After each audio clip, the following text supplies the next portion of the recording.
Welcome to Turtle Island Tales, where we journey through time to uncover the wisdom, resilience, and ingenuity of the indigenous peoples who thrived across this vast continent for thousands of years.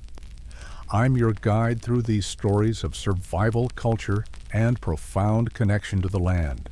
Tonight, we're going to explore one of the most remarkable achievements in human history: how Native Americans not only survived, but thrived through winters so brutal they would challenge even our modern technology. Picture this: a winter night on the northern plains, centuries before electric heaters, insulated homes, or synthetic fabrics.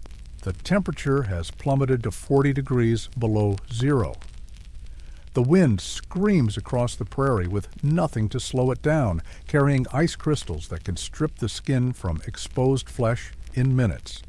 Snow falls so thick you can't see your hand in front of your face. Modern survival experts would call these conditions lethal. They'd tell you that without shelter, you have hours at best.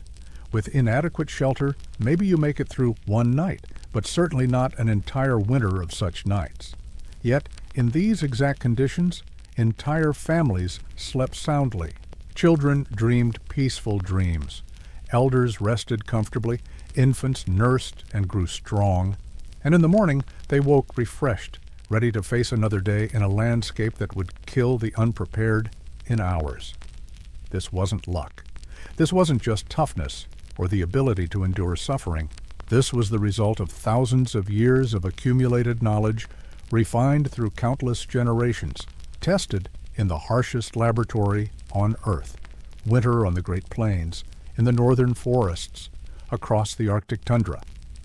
Tonight, we're going to explore exactly how they did it. Not with romantic generalizations or vague descriptions, but with the specific, practical, ingenious techniques that kept people warm through the longest, darkest, coldest nights. We'll examine the science behind their methods, understand why each element mattered, and discover how every detail, from the angle of a smoke flap to the placement of a sleeping child, was part of an integrated system of survival that worked. So dim the lights, get comfortable, and prepare to step back in time. We're about to discover that surviving a blizzard wasn't about having one clever trick. It was about understanding cold itself, respecting it, working with it, and building a way of life that could hold warmth in a world determined to take it away. Let's begin where every winter survival story must begin, with understanding the enemy you face, understanding the cold, the invisible enemy. Before we can appreciate the genius of Native American winter survival, we need to understand what they were up against. Cold isn't just uncomfortable, it's a physical force, as real and as deadly as any predator. It steals heat from your body in multiple ways simultaneously, and if you don't understand how it works, you can't defend against it. The human body is a furnace, constantly burning fuel to maintain a core temperature around 98, 6 degrees Fahrenheit. Drop that core temperature just a few degrees, and you start to shiver. Drop it further, and your thinking becomes confused, your movements clumsy. Your body begins shutting down blood flow to your extremities, sacrificing your fingers and toes to keep your vital organs warm. Drop it far enough and you die, not dramatically, but quietly, as your body simply runs out of fuel and can no longer maintain the spark of life. Cold steals your body's heat through 4 main mechanisms, and the peoples of the northern plains understood all of them, even if they didn't use our modern scientific terms for them. First, there's conduction, direct contact with something colder than you.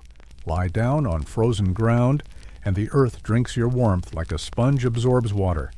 The ground is massive, essentially infinite, in its capacity to absorb heat, and your body is small. In this battle, the ground always wins, unless you find a way to break that contact. This is why lying directly on snow or frozen earth, even fully clothed, can kill you.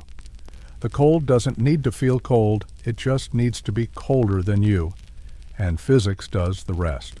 Second, there's convection, the movement of air across your skin. Even if the air is only slightly cold, wind can strip away your body heat with terrifying speed. The wind doesn't just feel colder, it literally is colder in its effect because it constantly replaces the thin layer of warm air your body creates around itself with new, cold air that must be warmed all over again. This is the wind chill effect, and it's why a calm night at 10 degrees can feel warmer than a windy night at 30 degrees. The peoples who lived on the open plains understood this instinctively. They knew that breaking the wind's grip was as important as any other element of staying warm. Third, there's radiation. Your body constantly radiates heat outward in all directions, like a campfire radiates warmth. In a cold environment, you're radiating that heat into the vast coldness of the world, and unless something radiates heat back to you, you'll steadily cool. This is why cold nights feel colder under clear skies. You're radiating heat up into the emptiness of space itself. It's why a fire feels warm, even from several feet away. You're not just feeling the hot air from the fire. You're feeling the infrared radiation it emits. And it's why sleeping near other people makes such a difference. Their bodies radiate heat back to you, reducing your net heat loss. Fourth, there's evaporation. Water requires enormous amounts of energy to change from liquid to vapor, and when sweat evaporates from your skin, it takes that energy as heat. This is why sweating cools you in summer, but in winter it can kill you. Get your clothing wet with sweat during hard work, and when you stop moving, that moisture will chill you rapidly.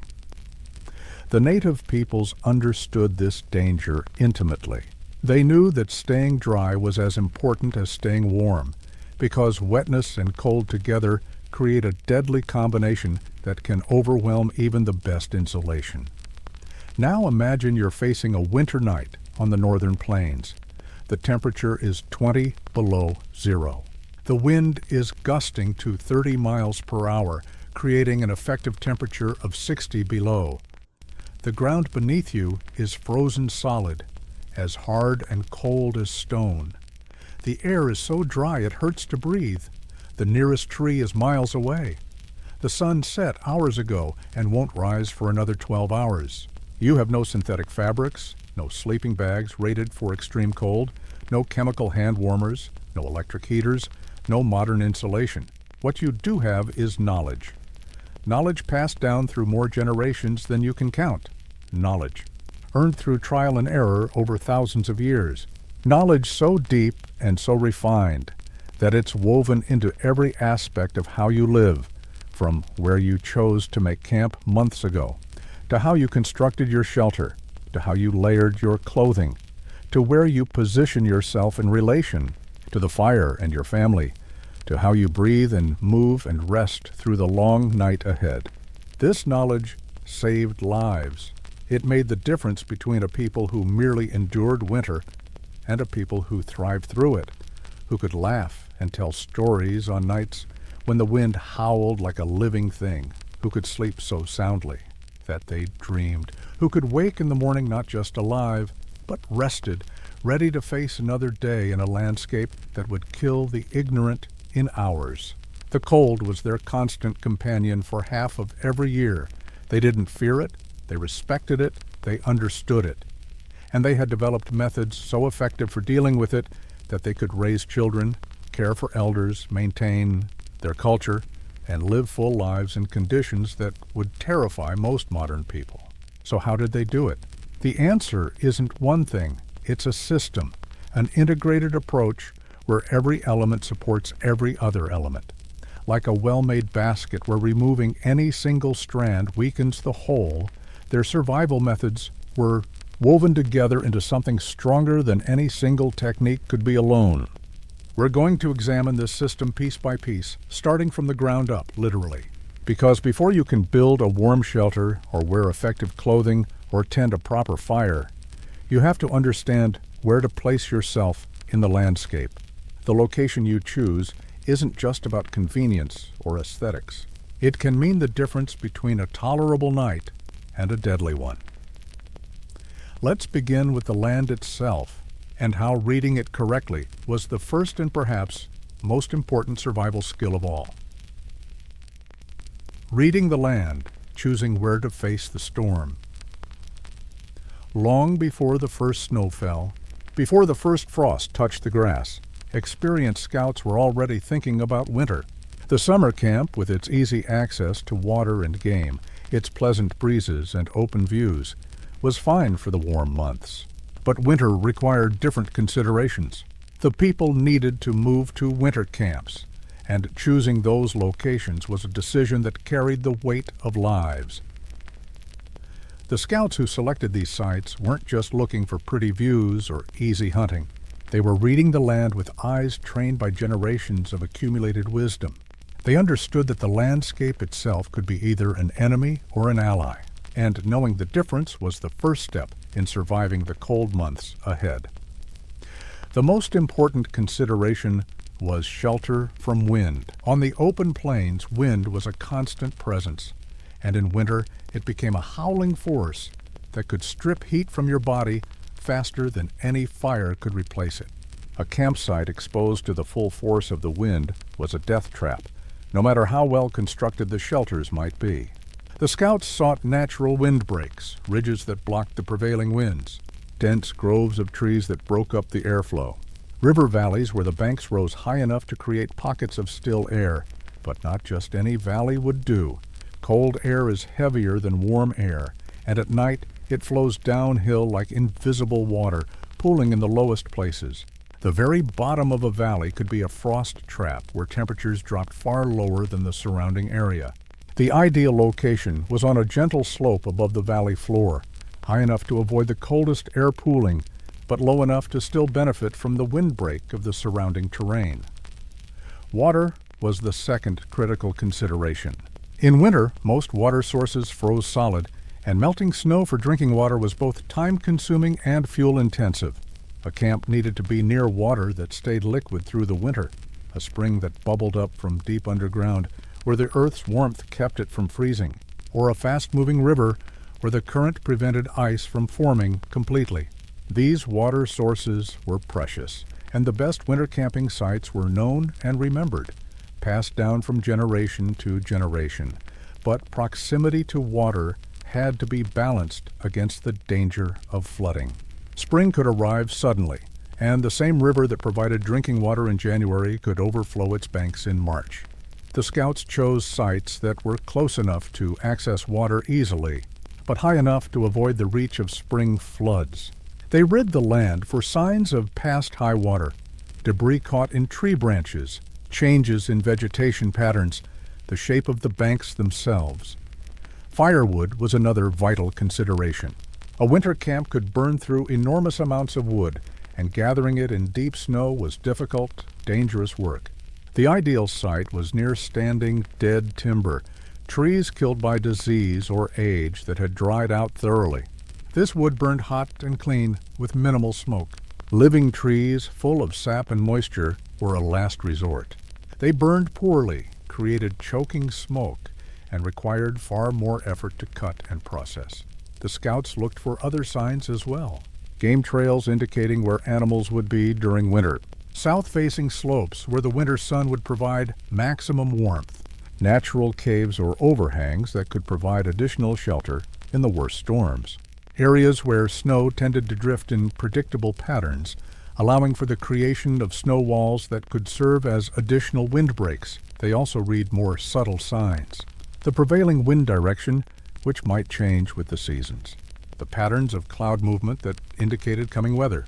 The behavior of animals whose instincts often warned of harsh weather before any human could sense it. The depth and quality of snow from previous winters, visible in the growth patterns of trees and the character of the soil. Some tribes developed such intimate knowledge of their territories that they had specific winter camps they returned to year after year, places that had proven themselves through generations of use. These sites might have additional improvements, cleared areas for shelters, established fire pits, even caches of firewood left from previous years. The Lakota and Cheyenne peoples of the Great Plains often chose river valleys for winter camps. Particularly those lined with cottonwood trees, the trees provided both windbreak and firewood, while the river offered water and attracted game. They positioned their camps on the leeward side of ridges, where the prevailing north winds would be blocked. The Ojibwe and Cree peoples of the northern forests sought out groves of white pine and spruce, where the dense evergreen canopy provided protection from snow and wind.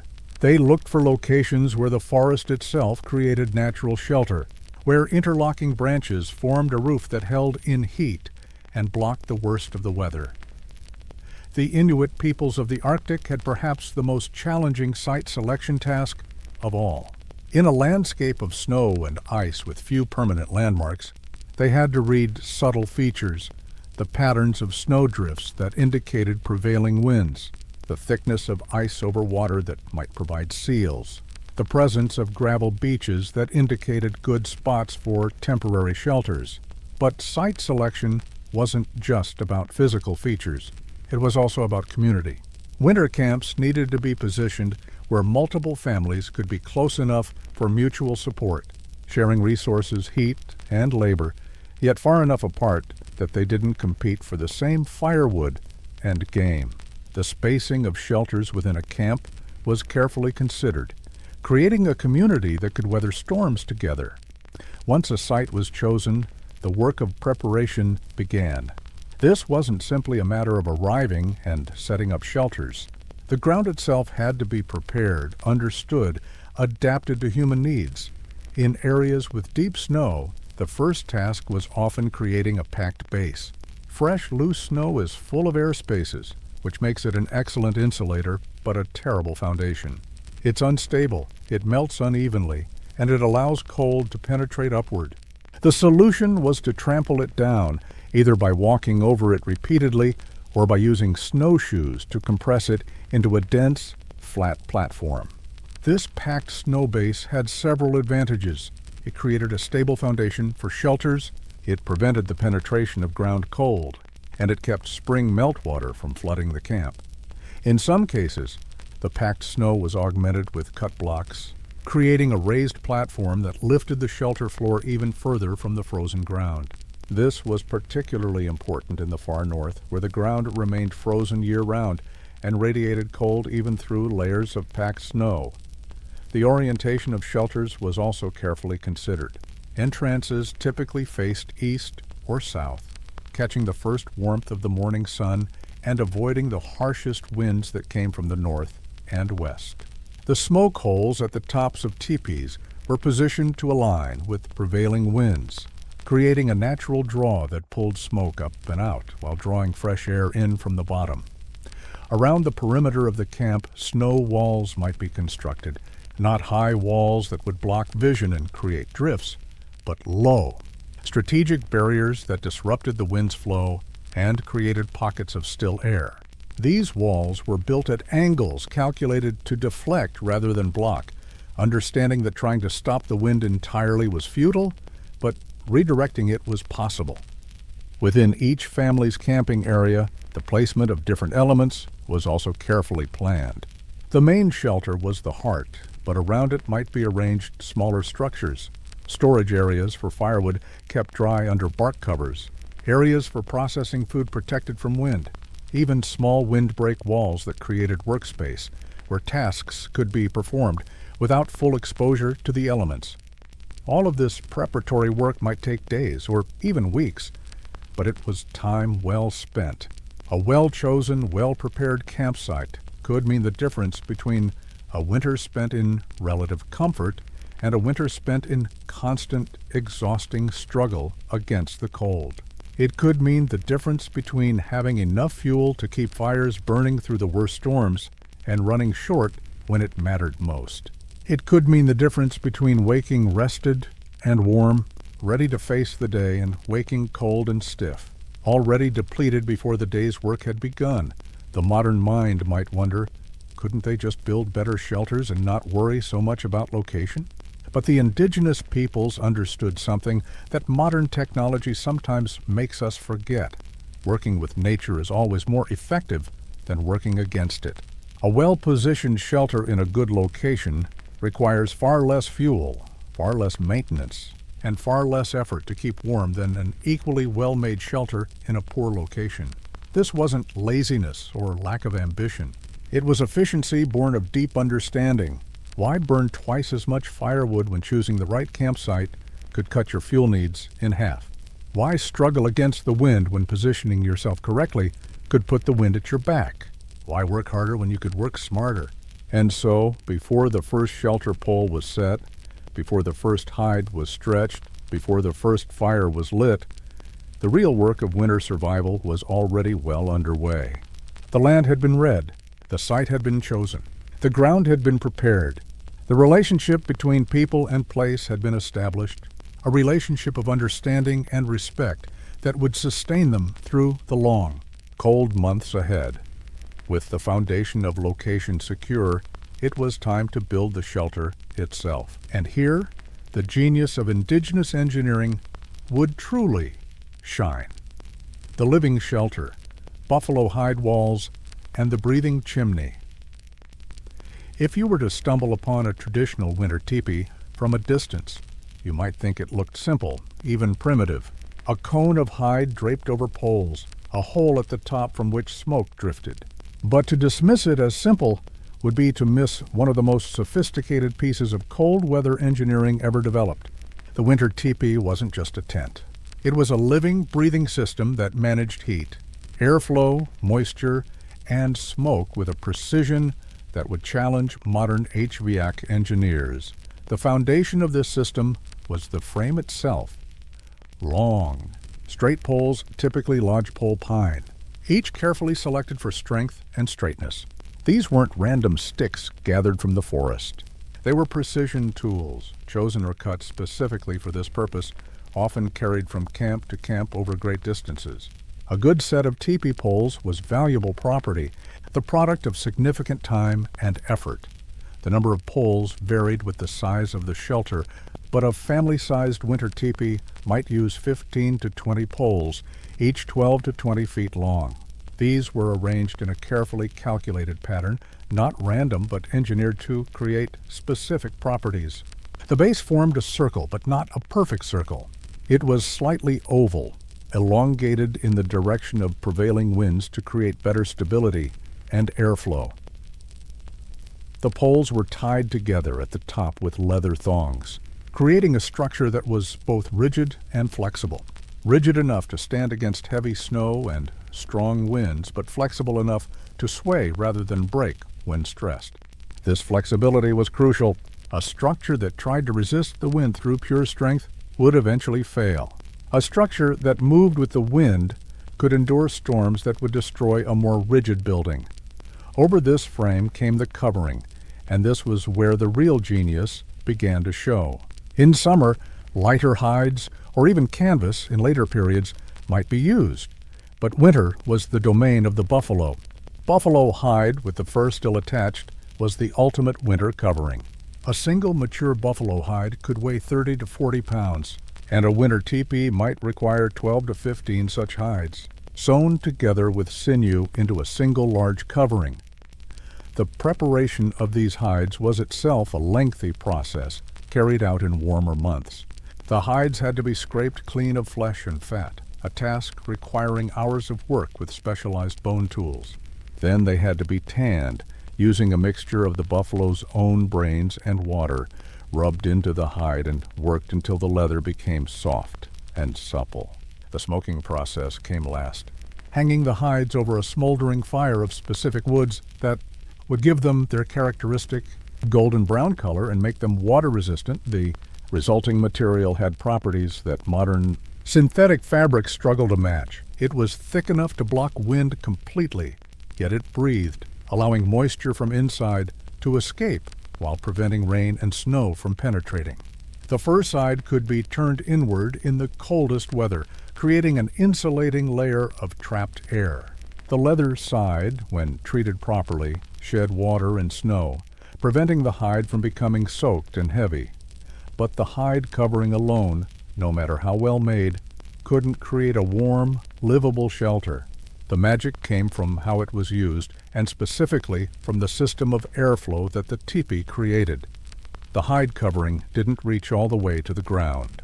It stopped several inches short, leaving a gap around the entire circumference of the structure. To modern eyes, this looks like a mistake, like an obvious place for cold air to enter. But this gap was perhaps the single most important feature of the entire design. Inside the teepee, beneath the outer covering, hung an inner liner called a dew cloth. This liner, also made of hide or later of canvas, hung from the poles and did extend all the way to the ground, creating a complete seal around the living space. The crucial detail was the gap between the outer covering and the inner liner, a space of several inches that extended from the ground up to about chest height. This gap created a continuous channel of air that flowed around the entire shelter. Cold, fresh air entered at the bottom, in the gap between the outer covering and the ground. It then flowed upward through the space between the outer covering and the inner liner, gradually warming as it rose. By the time this air reached the living space, it had been significantly warmed by proximity to the heat from the fire and the radiant warmth from inside the shelter. This created a circulation system, fresh air entering low, warming as it rose, then being drawn into the living space at a comfortable temperature. Meanwhile, smoke from the fire rose naturally. Hot air rises, collecting at the top of the structure before exiting through the smoke hole. The system was elegant in its simplicity, using nothing but natural convection and careful design to create a continuous flow of fresh, warm air while removing smoke. But the smoke hole itself wasn't just a simple opening. It was a sophisticated, adjustable vent system. The hole at the apex of the teepee was framed by two flaps of hide, called smoke flaps or ears. These flaps were attached to long poles that extended down to the ground outside the teepee, allowing them to be adjusted from inside the shelter without anyone having to step out into the cold.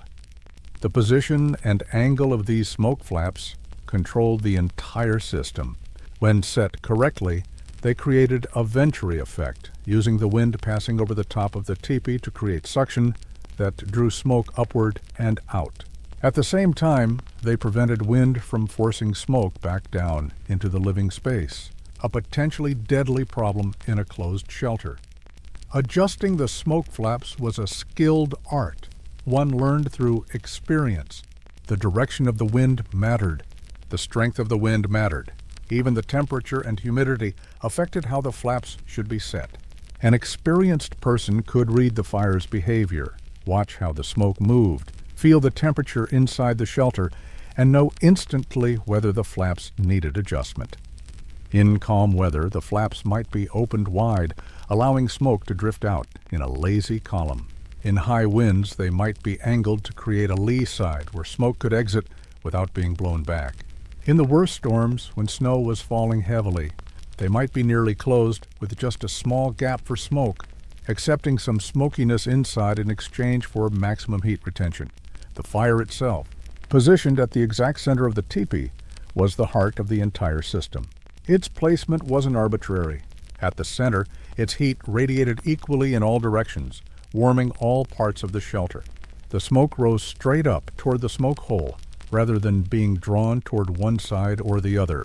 And most importantly, the airflow pattern created by the gap system and the smoke hole created a stable convection current that kept the fire burning cleanly and efficiently. This wasn't a roaring blaze. Winter fires inside teepees were kept relatively small, carefully managed to produce steady heat without excessive smoke or flame. The fuel was usually dead, dry wood, chosen specifically for its burning properties. Cottonwood, willow, and similar hardwoods were prized for their ability to burn hot and long with minimal smoke. Green or wet wood was avoided except in emergencies, as it produced smoke that could make the shelter uninhabitable. The fire pit itself was often lined with rocks, which served multiple purposes. They prevented the fire from spreading beyond its intended area. They absorbed heat during the evening and radiated it back through the night, even after the flames had died down. And they provided a stable platform for cooking, allowing pots and implements to be positioned over the coals without risk of tipping. Managing the fire through the night was a rotating duty, one person staying awake for several hours while others slept, then waking the next person for their shift. The night watcher didn't just feed the fire. They monitored the entire shelter system, checking for any signs of trouble: smoke not drawing properly, unusual drafts, moisture condensing on the walls, snow building up on the outside, the inner liner. That crucial component of the ventilation system served additional purposes beyond airflow. It prevented drafts from reaching the sleeping area directly. It caught condensation from breath and cooking before it could drip down onto people and bedding. It provided an additional layer of insulation, trapping a pocket of air between itself and the outer covering. And it created a psychological sense of enclosure, a defined living space within the larger structure. This liner was often decorated, painted with symbols and designs that had meaning to the family. But these decorations weren't just artistic. They served as visual landmarks in the dark, helping people orient themselves when they woke in the night. They identified the shelter from the inside, important in a camp where multiple families might have similar structures. And they carried cultural and spiritual significance, reminding the occupants of their connection to history and tradition. The entire system, poles, outer covering, inner liner, smoke flaps, fire, airflow, worked as an integrated whole. Remove any single element and the system's efficiency dropped dramatically. The poles without proper covering couldn't block wind. The covering without proper airflow trapped smoke. The airflow without adjustable smoke flaps couldn't adapt to changing conditions. The fire without proper ventilation couldn't burn efficiently. This integration meant that knowledge of how to maintain the system was crucial. It wasn't enough to know how to build a teepee. You had to know how to live in one, how to read its behavior, how to respond to changing conditions. This knowledge was passed from parent to child, learned through observation and practice over many winters.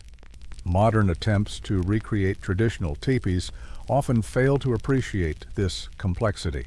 A teepee built with modern materials but without understanding the principles behind its design might look authentic, but it won't perform the same way. The weight and texture of the hides matter.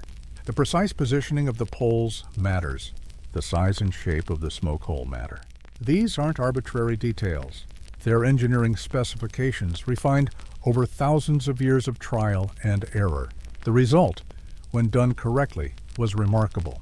In temperatures that might be 30 below zero outside, with winds gusting to 40 miles per hour, the interior of a properly managed winter teepee could remain comfortably warm. Not hot, usually somewhere in the 40 to 60 degree range, but warm enough to sleep without discomfort, warm enough to sit without heavy outer clothing, warm enough to work on tasks that required dexterity and bare hands. This comfort came at a cost, of course.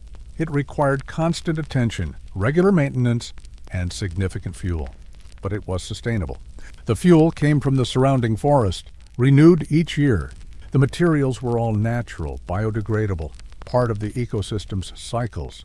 And the knowledge required to make it work was renewable as well, passed on through generations, adapted and refined by each new group of learners. As impressive as the shelter itself was, it was only half the equation. The structure could trap heat and block wind, but that heat had to come from somewhere, and that somewhere was the fire.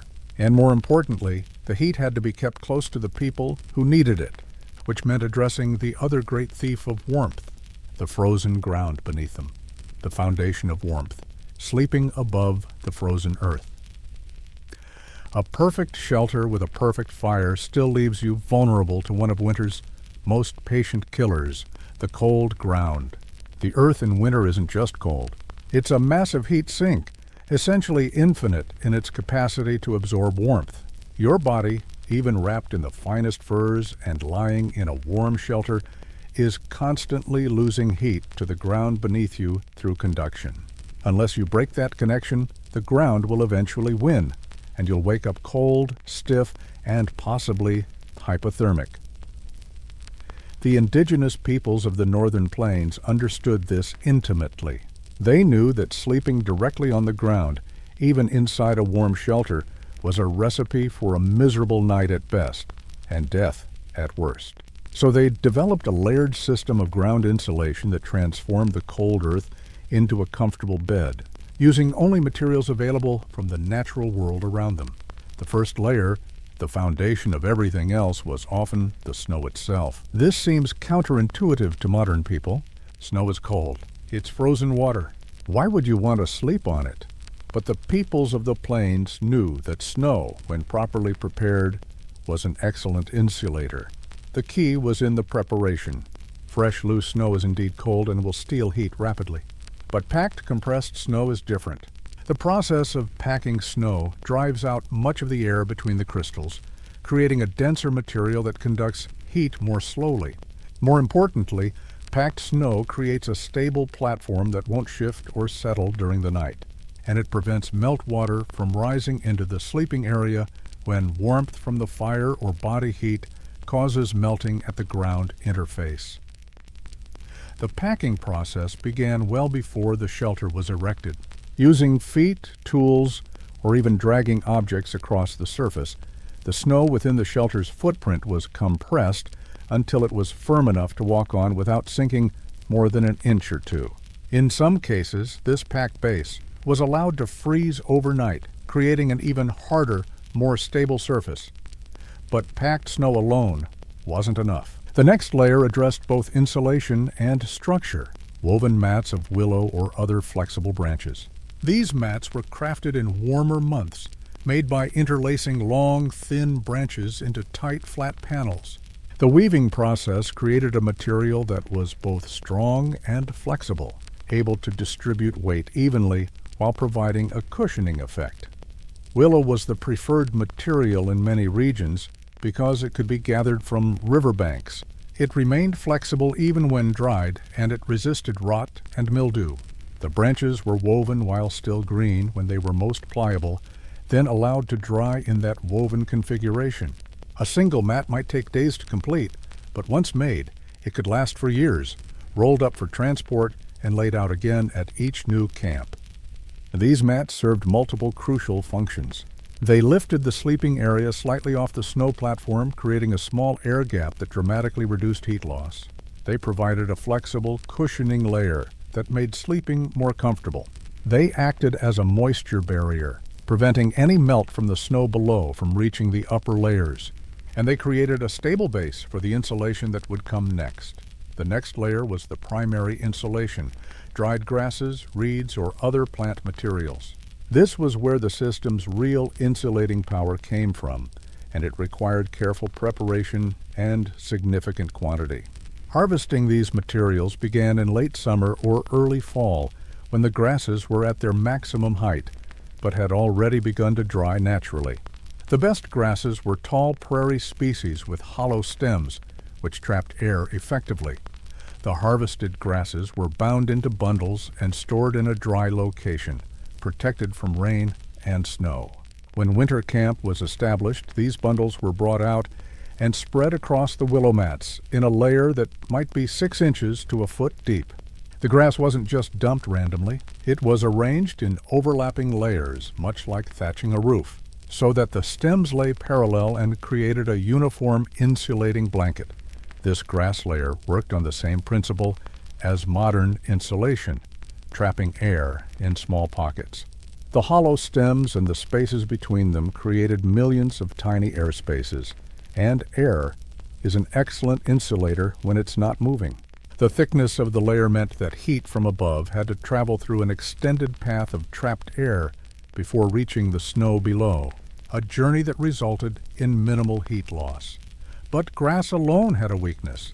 It compressed under weight, and compressed grass lost much of its insulating value. This was where the thickness and the constant maintenance came in.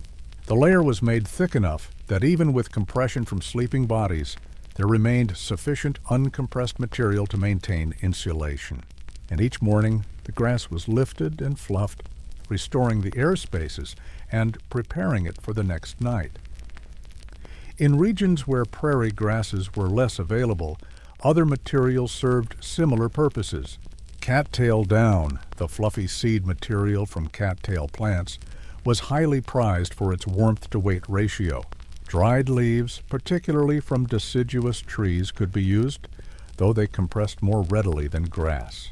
Even dried pine needles, though prickly, provided insulation when used in sufficient quantity. Over the grass came the sleeping surface itself, hides and furs. This was where status, available resources, and climate all played a role.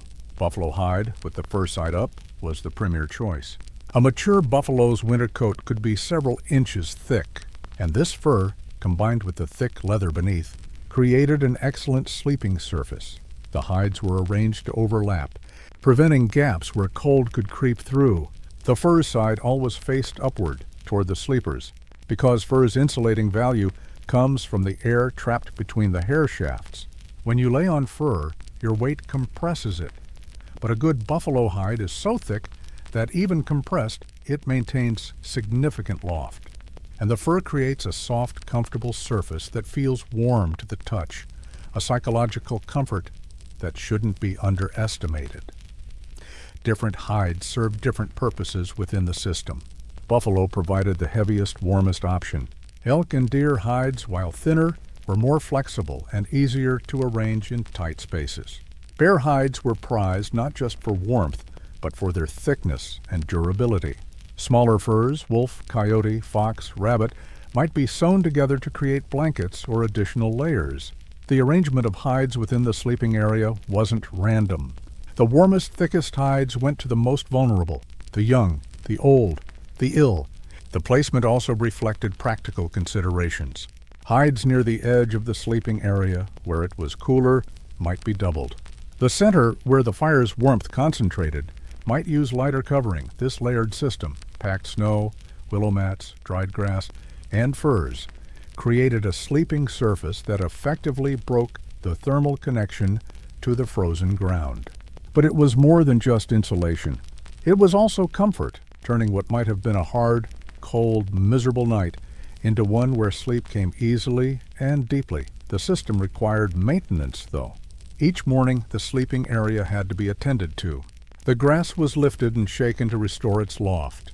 Any moisture that had accumulated from breath, from melting, from the warmth of bodies, was allowed to evaporate or was brushed away. The hides were turned and aired, preventing them from becoming musty or damp. The willow mats were checked for damage and repaired, if needed. This maintenance wasn't just busy work. It was essential to keeping the system functioning properly. Compressed, moisture-laden insulation could lose 80% or more of its insulating value. A hide that had absorbed too much moisture could freeze solid overnight, becoming useless as insulation and worse than useless as comfort. The daily care was an investment in the next night's sleep, and everyone in the family understood its importance. In some camps, particularly those planning to stay in one location for an extended period, the sleeping platform was further refined. Low walls of packed snow might be built around the sleeping area, creating a defined space that was slightly raised from the rest of the shelter floor. This raised platform served multiple purposes. It created an additional barrier against drafts. It provided a psychological sense of a room within a room. And it helped contain the warmth that rose from the bodies of sleepers and the gentle heat radiating from the fire. The edges of this platform were sometimes lined with additional materials, rolled hides, bundles of grass, even tightly packed snow blocks, creating a low rim that kept the sleeping furs from sliding off during the night and provided a place to tuck covers around sleeping bodies, sealing in warmth. Within this carefully prepared sleeping area, the arrangement of people became another layer of the thermal strategy. This wasn't simply a matter of crowding together for warmth, though that was part of it. It was a calculated positioning system that maximized heat retention and ensured the most vulnerable were protected. The sleeping area typically formed a rough circle or arc around the fire, with everyone's feet pointing toward the center. This arrangement meant that the parts of the body that got coldest, the extremities, were closest to the heat source. It also created a radial pattern where each person's body helped warm those on either side, creating a collective heat shield. But within this pattern, there was hierarchy based on need, not status. The very young and the very old were positioned in the warmest spots, typically in the inner arc, closest to the fire but not so close as to be uncomfortable or at risk of rolling into it. These vulnerable individuals were often placed between two stronger adults, creating a human sandwich where body heat was shared from both sides. Children, particularly infants and toddlers, might be placed directly between parents, their small bodies cradled in a pocket of warmth. An elder with reduced circulation might be positioned similarly, with family members on either side radiating heat inward. Someone recovering from illness would receive the same consideration, their body's compromised ability to generate heat supplemented by the warmth of others. The outer positions, where it was relatively cooler, went to the strongest adults, those whose bodies generated the most heat, and could tolerate slightly lower temperatures without discomfort. These outer positions also served as the first line of defense against any drafts that might penetrate the shelter, blocking cold air before it could reach the more vulnerable in the center. This arrangement wasn't rigid. Over the course of a winter, people might rotate positions based on current health, recent activity level, or other factors. Someone who had been out hunting in the cold all day might be given an inner position for a few nights to recover. A woman who had recently given birth would be kept in the warmest spot for weeks. An elder fighting off illness would be surrounded by warmth until they recovered. The communal sleeping arrangement also had psychological benefits that shouldn't be overlooked. In the isolation of winter, with storms that could trap a family in their shelter for days at a time, the physical closeness maintained emotional bonds. The sound of breathing, the warmth of another person nearby, the ability to reach out and touch a loved one in the darkness. These provided comfort that went beyond the merely physical. But this closeness also required trust and consideration. Everyone had to commit to staying in position through the night, as movement could disrupt the careful arrangement and let cold air into the warm cocoon. Parents learned to sleep lightly, instantly aware if a child's covering slipped or if someone showed signs of being too cold or too warm. The night watch tended not just the fire but also the sleepers, gently adjusting covers, replacing cooling heat stones, ensuring everyone remained comfortable. Speaking of heat stones, these were perhaps the most ingenious element of the bedding system. The concept was simple. Warm rocks hold heat for hours and can serve as portable heaters, but the execution required knowledge and care. The stones used for this purpose were selected carefully. They had to be large enough to hold significant heat, but not so large that they were difficult to handle or dangerous if someone rolled against them in sleep. They needed to be dense rocks that absorbed and retained heat well. Granite, basalt, or similar igneous stones were ideal. And crucially, they had to be completely dry, with no cracks or fissures that might contain trapped moisture. This last point was a matter of life and death. A stone that contained water in cracks or porous spaces when heated could explode violently as the water turned to steam. The explosion could throw sharp fragments across the shelter, potentially injuring people, and certainly damaging the carefully arranged living space. Experienced stone heaters knew to test rocks before first use, heating them gradually and listening for any hissing or popping that might indicate trapped moisture. Once proper stones were selected, they were placed near the fire in the evening, positioned at the edge where they would heat slowly and evenly without being in the direct flames. The heating process took hours. These weren't quick hand warmers, but slow, steady heat sources meant to last through the night. As bedtime approached, the stones were tested for temperature. This was done by carefully bringing a hand close to the stone's surface, feeling the radiated heat. Too hot, and they could burn through their wrappings and cause injury. Not hot enough, and they wouldn't last the night.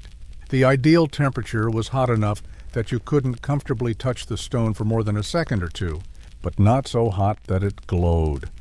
Once the temperature was right, the stones were wrapped in layers of hide or thick cloth. The wrapping served multiple purposes. It prevented direct contact with skin that could cause burns.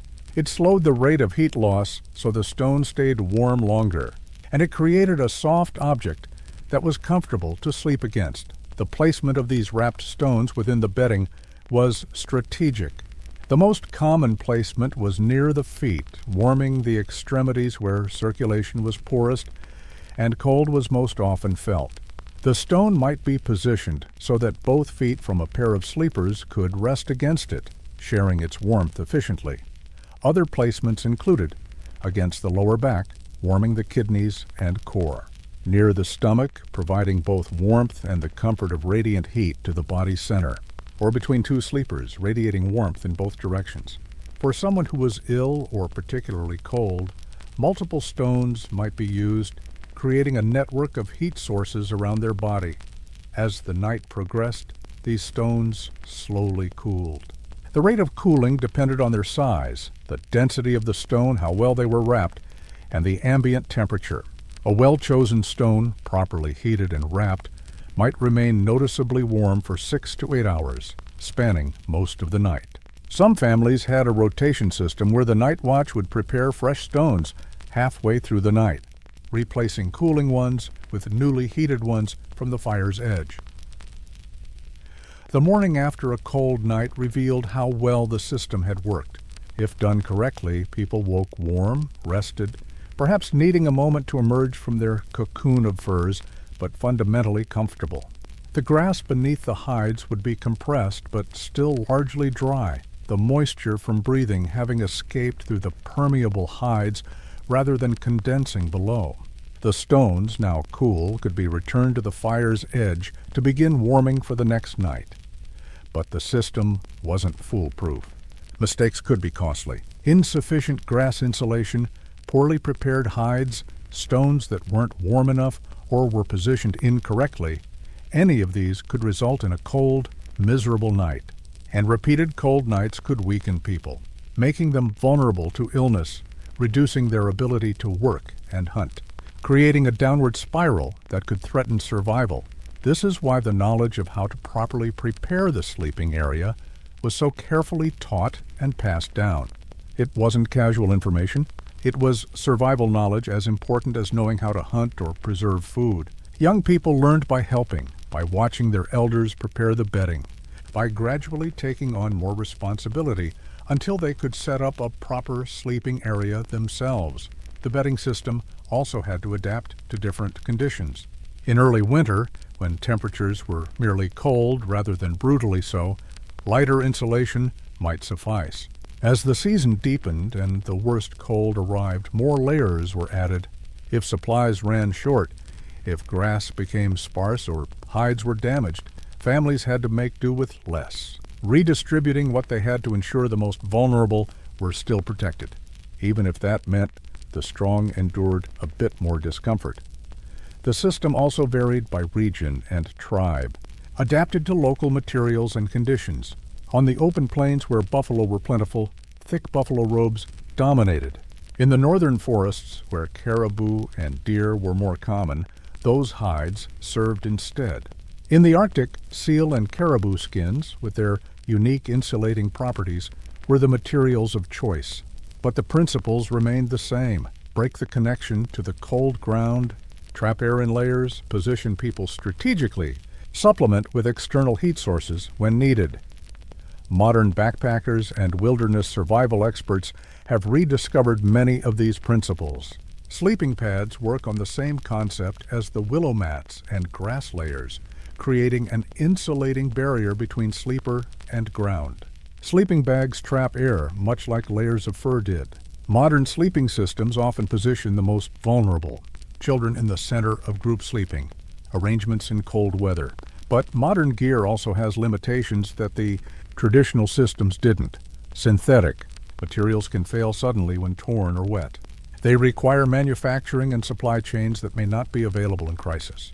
They're designed for temporary use, not for sustaining life through months of continuous cold.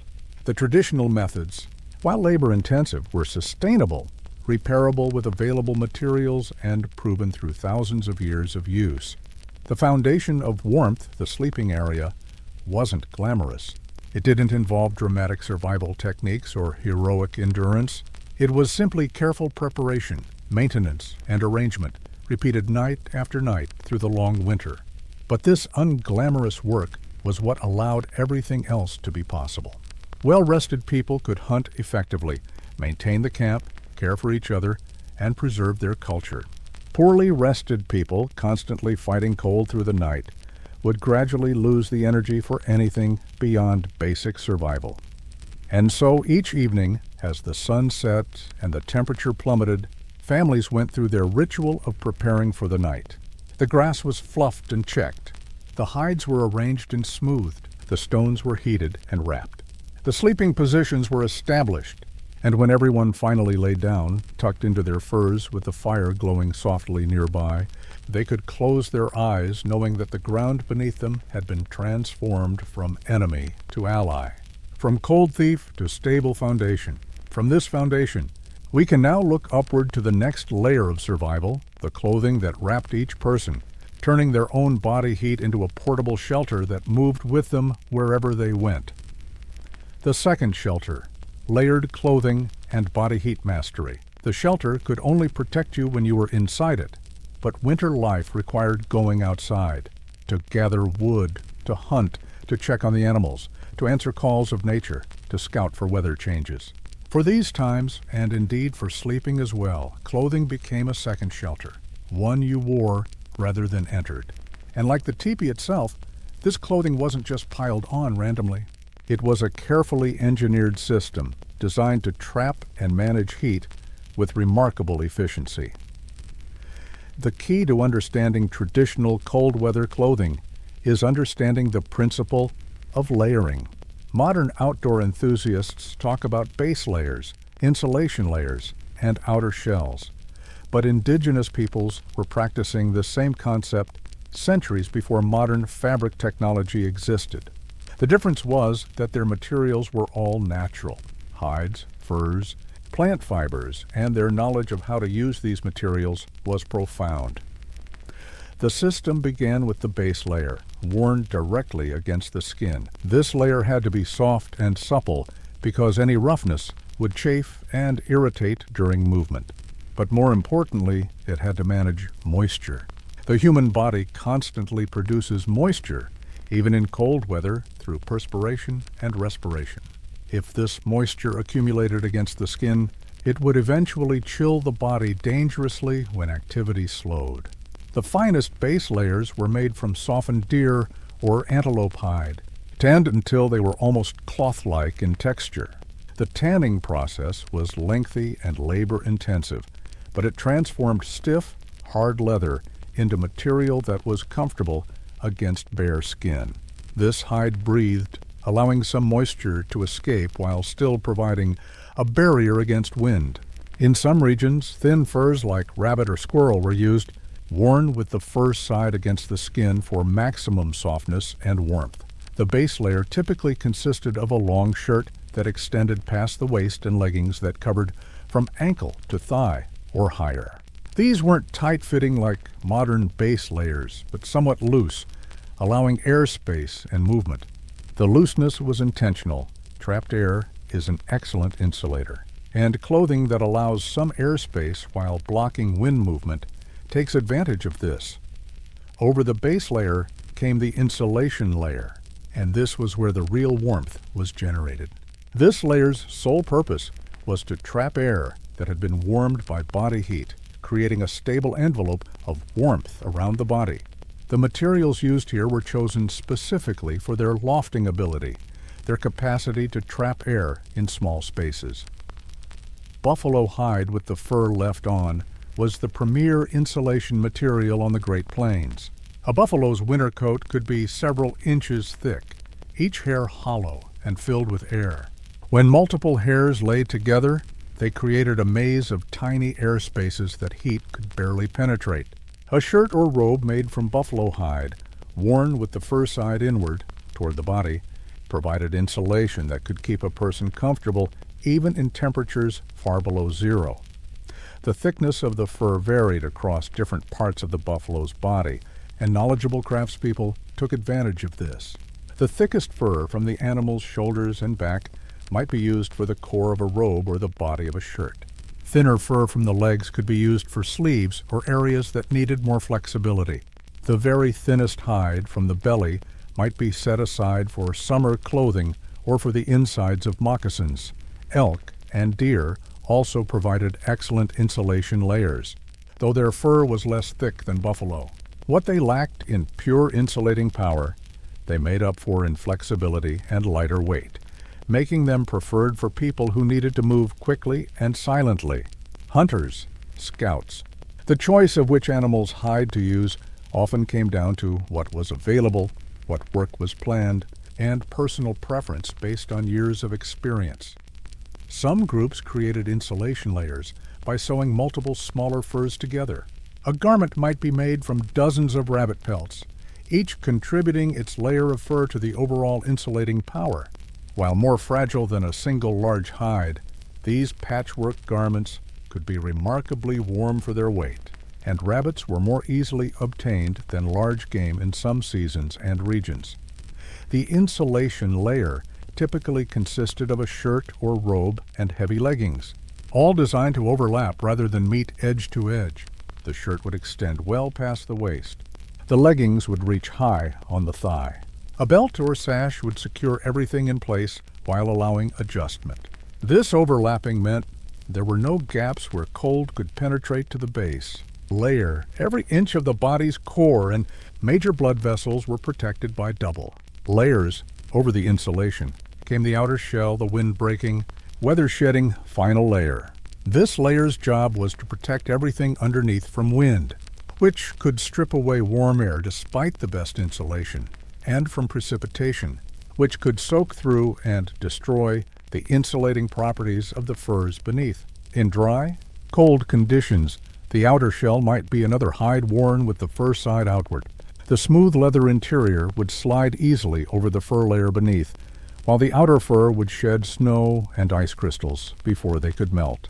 In wet conditions, rare in winter but not impossible, the hide might be worn leather side out, as properly tanned and smoked leather was naturally water-resistant. Some groups treated their outer shell garments with fat or oil to enhance water resistance. Buffalo tallow, bear grease, or plant oils would be worked into the leather side of the hide, filling the tiny pores and making the surface shed water more effectively. This treatment had to be repeated periodically, as use and weather would gradually wear it away. But when fresh, it could turn a hide into an effective rain shell. The outer layer was often a large robe that could be wrapped around the entire body, providing coverage from neck to knees or even ankles. This robe could be secured with a belt or simply held closed by the wearer's arms. The advantage of this design was flexibility. The robe could be opened for ventilation during work, or pulled tight and held closed for maximum protection during rest or in severe wind. But clothing wasn't just 3 simple layers. Every part of the body required specific attention, and the extremities, hands, feet, and head, required special consideration because they were both vulnerable to cold and difficult to insulate effectively. The head, despite being only a small percentage of body surface area, could account for a significant portion of total heat loss. This is because the blood vessels in the scalp are close to the surface and don't constrict as much in cold weather as vessels in the extremities do. The body prioritizes keeping the brain warm. A head covering was therefore essential in serious cold. Winter head coverings ranged from simple fur caps that covered the crown and ears to elaborate hoods that integrated with the outer robe. The most effective designs covered not just the top of the head but extended down to cover the ears completely, and often had a drape that protected the neck and could be pulled across the lower face in severe wind. Some were made from the entire head and upper pelt of wolves or coyotes, the animal's ears serving as decorative elements while the thick fur provided maximum warmth. The hood or cap wasn't worn constantly indoors, where it would cause overheating, but it was always close at hand, ready to be pulled on when venturing outside or when the shelter's temperature dropped during the coldest part of the night. The hands presented a particular challenge. Fingers are full of blood vessels, but have little muscle mass to generate heat. And their thin shape means they have a high surface area to volume ratio, lots of surface to lose heat through, little core to generate it.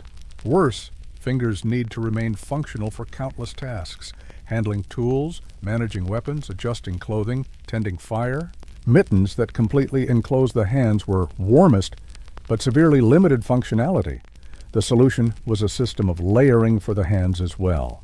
The inner layer might be thin, soft leather gloves that protected the skin and provided minimal warmth while maintaining dexterity. Over these went heavier mittens of fur, designed so that the fingers together shared their heat rather than being separated, as in gloves. These mittens could be removed when fine motor control was needed, leaving the thin gloves as minimal protection, then quickly replaced when the work was done. Some mittens were designed with a split that allowed the thumb and fingers to separate into a two-part mitt, the warmth of a mitten with slightly more functionality than full mittens allowed. Others had an outer shell that could flip back, exposing the fingers while keeping the hand mostly protected. The best solutions came from people who had worked thousands of hours in cold weather and knew exactly what compromises they could and couldn't accept. The feet might have been the most challenging extremity of all. They bore the body's weight. They had to flex and move constantly. They made contact with snow and frozen ground. And they were far from the body's core, where heat was generated. Yet they had to stay warm enough to prevent frostbite, dry enough to prevent blisters and fungal infections, and protected enough to allow walking over rough, frozen terrain. The traditional solution was the moccasin system, but calling it just moccasins doesn't capture its sophistication. It was a multi-layer system as complex as any other part of the cold weather clothing arsenal. The innermost layer was a soft moccasin made from the finest, most supple leather, often from the upper leg of a deer, where the leather was thin and smooth. This inner moccasin fit the foot closely and provided a comfortable, non-chafing surface against the skin. In the coldest weather, this might be lined with soft fur, rabbit being a favorite for its combination of warmth and softness. Between the inner and outer moccasin came the insulation, and this is where real ingenuity showed. The space was filled with dried grass, cattail down, shredded bark or loose fur, whatever insulating material was available. This filler served the same purpose as the grass layer in the sleeping area, trapping air and creating a barrier against cold. The filler could be changed daily if it became damp, ensuring dry feet and maintained insulation. The outer moccasin was made from heavier, more durable leather, often from the neck or shoulders of large animals where the hide was thickest. This outer layer took the abuse of walking, protected against punctures and abrasions, and provided the first barrier against snow and moisture. In deep snow or when traveling over ice, the outer moccasin might be treated with fat to enhance water resistance. Some groups added an additional layer, a boot-like overshoe made from heavy hide or even woven materials, worn over the moccasin system when conditions demanded extra protection. These might extend up the calf, providing protection for the lower leg as well and keeping snow from working down into the footwear. The entire foot covering system was secured with wrappings, leather, thongs or sinew cords that wrapped around the ankle and lower leg, holding everything in place. These weren't tied so tightly that they restricted circulation, which would be disastrous for warmth, but firmly enough that snow couldn't easily enter and the moccasins wouldn't slip during walking. With body, head, hands, and feet all covered, one might think the clothing system was complete. But there remained the critical elements, the places where major blood vessels ran close to the surface, the neck, wrists, and ankles.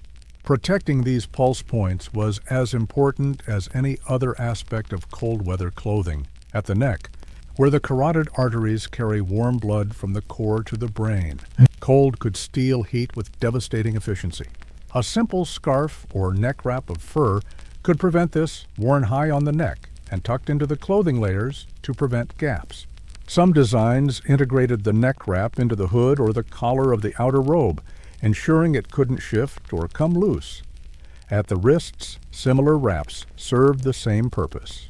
These were often strips of soft hide lined with fur, wrapped around the wrist where the radial artery runs close to the surface.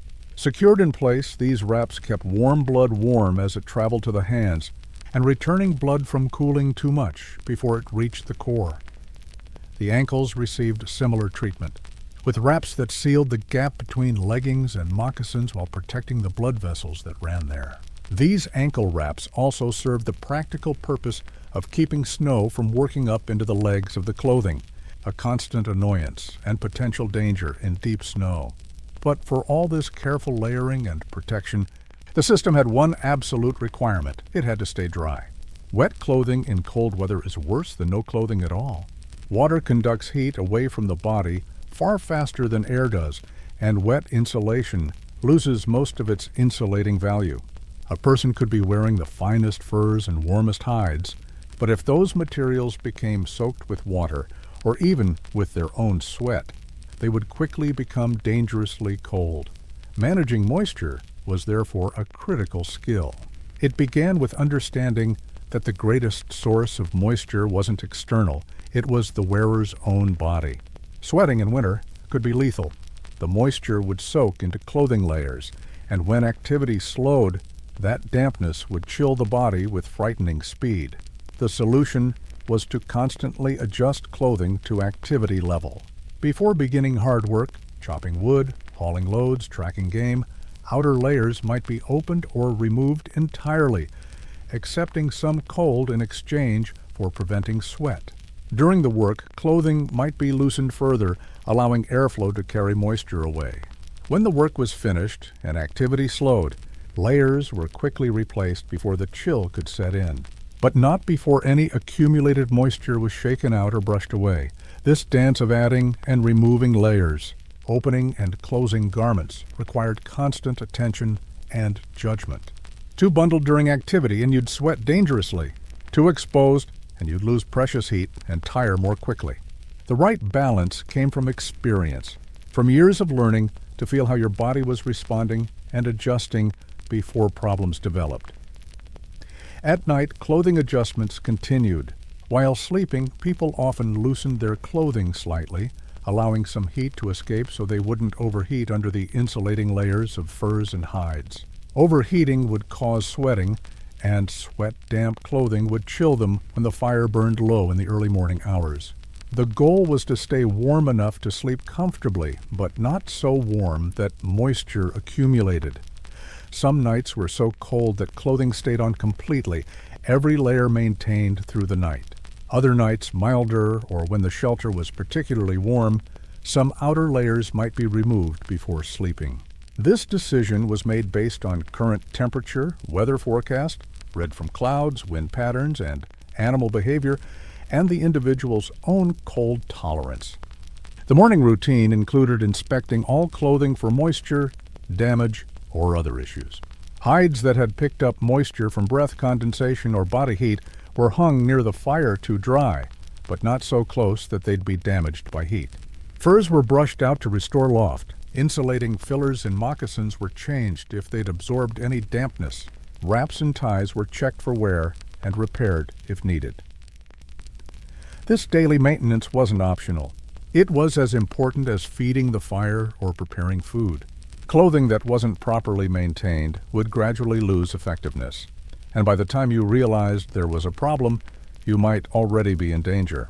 The daily inspection and care ensured that when you needed your clothing to protect you during a sudden storm, during a night watch in bitter cold, during a long hunt far from shelter, it would perform as needed. The clothing system also had to be adaptable to changing conditions throughout the winter. Early winter, before the worst cold had set in, might require only 2 layers plus an outer shell. Deep winter, when temperatures dropped to their lowest, might see people wearing every layer they owned. Late winter, with its warming trends punctuated by occasional severe cold snaps, required judgment and flexibility, knowing when to shed layers and when to keep them close at hand in case conditions changed. Different activities also demanded different configurations. Hunting required clothing that was warm but quiet, no rustling of stiff hides to alert prey. It required layers that could be adjusted easily and silently. It required earth-tone colors that blended with winter landscape. Camp work, by contrast, could use noisier, brighter, more heavily insulated clothing because stealth wasn't necessary. Ceremonial occasions had their own requirements, with decorated robes and carefully prepared garments that marked the importance of the event. But even these weren't purely decorative. They still had to function as cold weather clothing because ceremonies might last hours and could take place in severe conditions. Travel clothing needed to be particularly well designed. When moving from camp to camp or on long hunting expeditions, people might be exposed to cold for days at a time, sleeping in improvised shelters or none at all, unable to maintain a large fire. For these trips, clothing had to provide enough warmth to sustain life, even without the support structure of a full winter camp. Extra layers were carried, along with materials to repair damage. Nothing was left to chance. Children's clothing was sized to be slightly too large, with extra length in sleeves and legs that could be folded back or cinched up.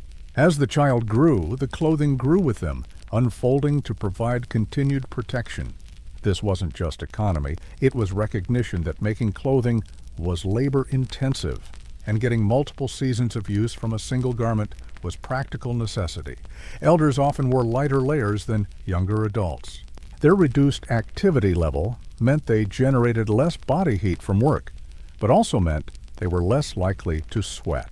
Finding the right balance for each individual, each age, each activity level, was part of the knowledge that families held and passed down. The psychological aspect of clothing shouldn't be overlooked. Knowing you were properly dressed for the conditions provided confidence and reduced anxiety. People could focus on their tasks, hunting, gathering wood, maintaining camp, rather than constantly worrying about freezing. This mental comfort translated to better performance and safer outcomes. Conversely, inadequate clothing created stress and fear that could cloud judgment and lead to dangerous decisions. Someone who was cold might rush through important tasks to get back to warmth, making mistakes in the process. They might take risks they shouldn't, or fail to notice danger signs in the weather or environment. Proper clothing was therefore not just physical protection, but psychological armor as well. The integration between clothing and the other elements of winter survival was seamless. The clothing worked with the shelter, providing warmth when you were away from the fire and allowing you to survive temporarily if separated from your shelter by storm or accident. It worked with the sleeping system, providing an additional layer of insulation at night. It worked with the fire, allowing you to tend it without overheating, while also protecting you if you had to venture away from its warmth. And like every other element of the survival system, clothing represented accumulated knowledge. Each garment held years of learning: how to select the right hide, how to tan it properly, how to cut the pattern for maximum efficiency, how to sew seams that wouldn't split, how to attach and adjust fastenings, how to decorate in ways that reinforced rather than weakened the structure. This knowledge was practical wisdom, earned through experience, tested by survival itself. Modern cold weather gear has learned from some of these principles. We understand layering now. We recognize the importance of managing moisture. We know that different parts of the body need different levels of insulation. But we've also lost something. We've lost the deep intuitive knowledge of materials that comes from processing them yourself. We've lost the understanding of how to read your body signals and adjust your clothing in real time. We've lost the resilience that comes from knowing how to maintain and repair your gear, how to adapt it to changing conditions, how to make do when optimal materials aren't available. The traditional clothing system was more than just garments. It was a relationship between people and materials, between knowledge and practice, between individual needs and community resources. It represented thousands of years of refinement, where every generation slightly improved the designs, learned better techniques, discovered new applications for materials, and it worked. People thrived in conditions that would kill modern humans equipped with high-tech gear, but without the knowledge to use it properly. They raised families, maintained culture, lived full lives in environments that we now consider extreme survival situations. The clothing was their second shelter. their mobile protection, their constant companion through 6 months of cold. And like all the other elements of their winter survival system, it was built on principles of working with nature, understanding cause and effect, and never stopping the cycle of learning, practicing, and teaching others, with the body wrapped and protected, with the shelter sound and the bedding prepared. One element remained that could undo everything else: the skin itself, exposed to air that could freeze flesh in minutes.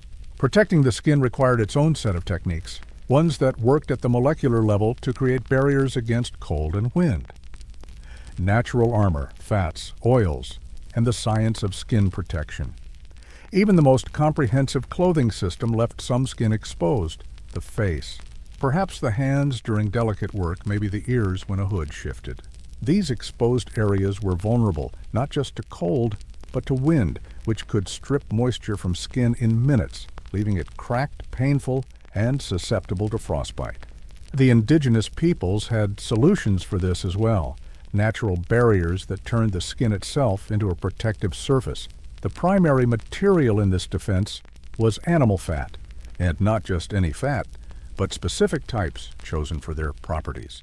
Different fats had different textures, different melting points, different adhesive qualities. Understanding which fat to use for which purpose was another branch of survival knowledge. Buffalo tallow was the workhorse of skin protection on the Great Plains. Rendered from the thick fat deposits of buffalo, particularly from around the kidneys and along the back, tallow had an ideal consistency. At room temperature, or more accurately, at winter outdoor temperature, it was solid enough to stay where you placed it, yet it softened with body heat, allowing it to be spread thin and even across the skin. The rendering process transformed raw fat into stable, long-lasting tallow. Chunks of fat were slowly heated in a pot near the fire, but not in direct flame. As the fat melted, it separated from connective tissue and meat fragments, which could be skimmed off. The pure liquid fat was then poured into containers, hide pouches, carved wooden bowls, even bladders, where it cooled and solidified. Properly rendered tallow could last for months without spoiling, especially in cold conditions. It didn't grow rancid quickly like some fats, and it resisted freezing even in severe cold, remaining somewhat malleable when other materials would turn rock hard. This made it the ideal field-expedient skin protection. The application was simple, but had to be done correctly. A small amount of tallow was warmed between the palms until it softened, then spread evenly over exposed skin: cheeks, forehead, nose, chin, ears. The layer didn't need to be thick. In fact, thick applications were wasteful and uncomfortable. A thin film was enough to create a barrier between skin and air. This barrier worked in multiple ways. First, it blocked wind. The moving air couldn't directly contact the skin, so it couldn't steal moisture or strip away the thin layer of warmth that the skin naturally generated. Second, it sealed in the skin's own moisture, preventing the dry winter air from desiccating the skin and causing the painful cracks that could become infected. Third, it provided a slight insulating layer, minimal but measurable, that reduced heat loss from the skin surface. The effect was immediately noticeable. Exposed skin treated with tallow could withstand cold wind that would, within minutes, cause untreated skin to burn and ache. The protection lasted for hours, even in active use, though it might need to be reapplied during long exposures or if rubbed off by contact with clothing or equipment. But tallow wasn't the only option. Bear fat was considered superior in many ways, though harder to obtain. Bears preparing for hibernation built up enormous fat reserves, and this fat had remarkable properties. It was denser than buffalo tallow, more resistant to cold, and it adhered to skin even more tenaciously. A morning application of bear fat might last all day and into the evening without requiring reapplication. Bear fat also had a lower melting point, which meant it worked better in extreme cold. Where tallow might become stiff and difficult to spread when temperatures dropped far below zero, bear fat remained workable. Hunters venturing into the coldest conditions, perhaps on multi-day trips far from camp, often carried a small pouch of bear fat as their primary skin protection. The fat had other uses too. Small amounts could be eaten for quick energy. It could be used to waterproof leather. It could help start fires in wet conditions. This multifunctionality made it valuable beyond its primary role. Deer and elk fat served similar purposes, though they were generally considered less effective than buffalo or bear. They were lighter, more easily absorbed into the skin, which meant more frequent reapplication, but also a less greasy feeling. For people with sensitive skin, or for children, the lighter fats might be preferred, despite their reduced staying power. Bird fats represented another category entirely. Goose and duck fat, harvested during fall hunts when the birds were fattening for migration, was prized for delicate areas. It was soft and easy to spread even in cold conditions, making it ideal for application around the eyes, on the lips, or inside the nostrils, places where heavier fats might be uncomfortable or interfere with function. The lips were particularly vulnerable to cold and wind. The skin there is thin, without the oil glands that help protect other parts of the face, and constantly exposed to both cold air and moisture from breath. Cracked, bleeding lips weren't just painful. They were a potential entry point for infection and made eating and drinking difficult. A light application of duck or goose fat, reapplied several times a day, could prevent this damage entirely. Similarly, the nostrils, constantly exposed to frigid air with every breath, could become raw and painful. A tiny amount of bird fat applied just inside the nostril opening created a barrier that warmed and moisturized the air slightly as it was inhaled, reducing discomfort and preventing the formation of ice crystals from frozen breath moisture. But the peoples of the plains didn't stop with fat alone. They discovered that combining fat with other materials could enhance its protective properties. And one of the most effective additions was wood ash. The fine powder left behind when wood burns completely. Might seem like an unlikely skincare ingredient, but it had properties that made it valuable. When mixed with fat, it created a paste that was thicker and more wind-resistant than fat alone. The ash particles disrupted airflow at the microscopic level, creating an even more effective wind barrier. The paste was made by stirring fine, clean ash into warmed fat until it reached the desired consistency, usually about the thickness of soft butter. Too much ash, and it became crumbly and difficult to apply. Too little, and it added no benefit over fat alone. The right ratio came from experience, judged by eye and feel. This ash fat paste was applied more thickly than fat alone, often in visible streaks or patterns across the face. The gray color that resulted served multiple purposes. In bright winter conditions, with sun reflecting off snow, the darkened face reduced glare, protecting the eyes from snow blindness, a painful condition caused by the intense ultraviolet reflection. The patterns also broke up the outline of the human face, providing some camouflage during hunts. But the practical benefits went beyond cosmetics. The paste stayed in place even in high winds. It didn't melt and drip as readily as pure fat when near fire heat, and it provided slightly more insulation, the ash particles creating tiny pockets that trapped infinitesimal amounts of warm air against the skin. Different types of wood produced ash with different properties.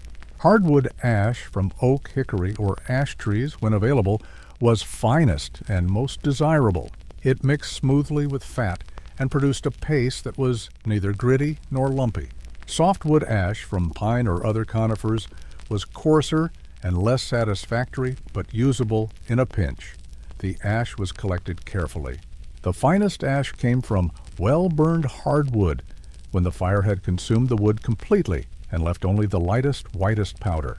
This ash was sifted to remove any unburned charcoal particles or grit, then stored in a dry container.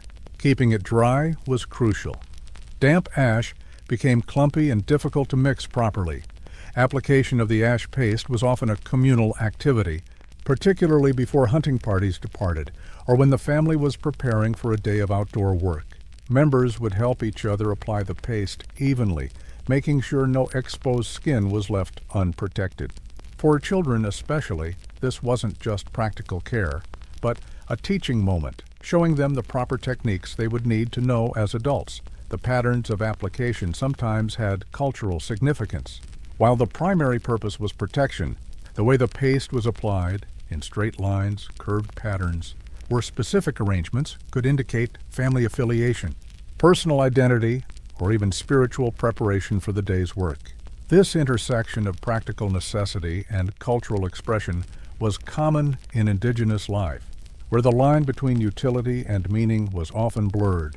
Some groups added other materials to their protective pastes. Powdered charcoal, finer than ash, could be mixed in to create an even darker preparation, useful for reducing glare and improving camouflage.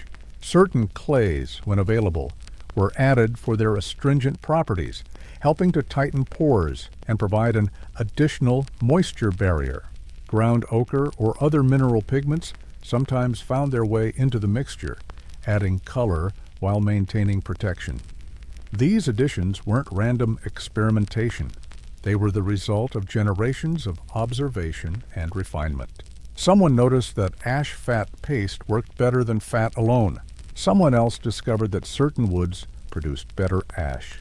Another person found that adding a particular clay improved the paste's staying power in wet conditions. Each small improvement was remembered, taught, and integrated into the community's knowledge base. The timing of application mattered too. Applying protective preparations too early meant they might be partially rubbed off during the process of getting dressed and gearing up. Applying them too late, after skin had already been exposed to cold wind, meant they were partly treating damage rather than preventing it. The ideal was to apply them as the last step before exposure. After all, clothing was in place, but before stepping outside or beginning work near the shelter. Reapplication through the day was done as needed. Someone working continuously outdoors might need to refresh their protection every few hours, particularly around the mouth and nose where breath moisture could break down the barrier. Someone moving in and out of the shelter or working partially protected by a hood or wrapped in a robe might go all day without reapplication.